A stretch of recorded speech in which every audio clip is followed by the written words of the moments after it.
लोकसभा चुनाव को लेकर सरगर्मी तेज हो चुकी है और ऐसे में राजनीतिक हलचल काफी तेज है।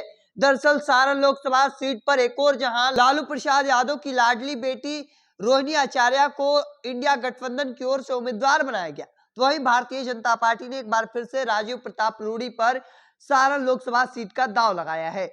हालांकि जब से भारतीय जनता पार्टी लगातार रोहिणी आचार्य पर निशाने साध रही है, तो अब रोहिणी आचार्य ने तीखा तंज और करारा जवाब भारतीय जनता पार्टी और वहां के उम्मीदवार राजीव प्रताप रूडी को दे रही है। दरअसल उनका लिखना है कि सारण का साथ मेरी ताकत है और इसी ताकत की बदौलत सारण बनेगा उदाहरण। सारण का विश्वास, बिहार का भरोसा कायम रखने के लिए प्रतिबद्ध हूं। मैं जनसंपर्क के नए कार्यक्रम के साथ शीघ्र ही आपके बीच आ रही हूँ। और देखिए उसके नीचे एक वीडियो जो है वह काफी तेजी से फैल रहा है। और उसके बाद दूसरा लगातार ट्वीट, नारी और बेटी की शक्ति। उसके बाद तीसरी ट्वीट, मेरे आदरणीय रूडी जी कहते हैं बेटियों को घर में रहना चाहिए, माता पिता को अपनी बेटियों को संजोकर हिफाजत से घर में रखना चाहिए। ऐसा लगता है कि रूडी जी दकियानूसी ख्यालात विचारों के हैं, बहन बेटियों के आगे बढ़ते देखना नहीं चाहते।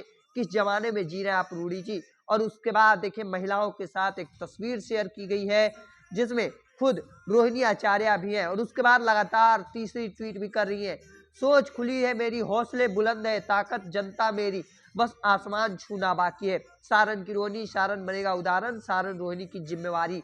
और देखिए एक के बाद एक लगातार ट्वीट करके भारतीय जनता पार्टी को घेर रही है रोहिणी आचार्य।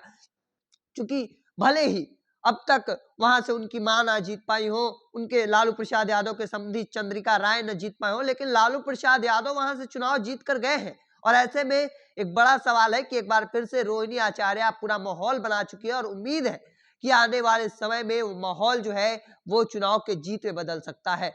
यह हो सकता है कि लालू प्रसाद यादव की विरासत वापस से रोहिणी आचार्य संभाल सकती है। देखना दिलचस्प होगा। हालांकि जिस तरह से रोहिणी आचार्य एक के बाद एक ट्वीट करके बीजेपी को करारा तंज कस रही है, करारा जवाब दे रही है, यह देखना कहीं ना कहीं बड़ा दिलचस्प बनता है। हालांकि लड़ाई जो है वह काफी सारण की दिलचस्प बनी हुई है। आगे देखना होगा क्या कुछ निकल कर सामने आता है, यह भी काफी दिलचस्प रहता है। हालांकि जिस तरह से लोगों का हुजूम उनके जनसंपर्क अभियान में, उनके रोड शो में देखने को मिल रहा है, वह देखने योग्य है। हालांकि दूसरी ओर भारतीय जनता पार्टी उनके खिलाफ चुनाव आयोग पहुंच चुकी है कि उनके सुरक्षा कर्मी नहीं बल्कि उनके माताजी यानी पूर्व मुख्यमंत्री राबड़ी देवी का है। हालांकि देखना होगा क्या इस भारतीय जनता पार्टी के शिकायत पर चुनाव आयोग एक्शन लेती है या नहीं, तमाम सवाल है। और उसके साथ छोड़े जाते हैं तमाम सवालों के साथ आपका क्या राय है कमेंट सेक्शन में रखिएगा। ऐसे ही तमाम खबरों के लिए द बिहारी टॉप देखते रहे।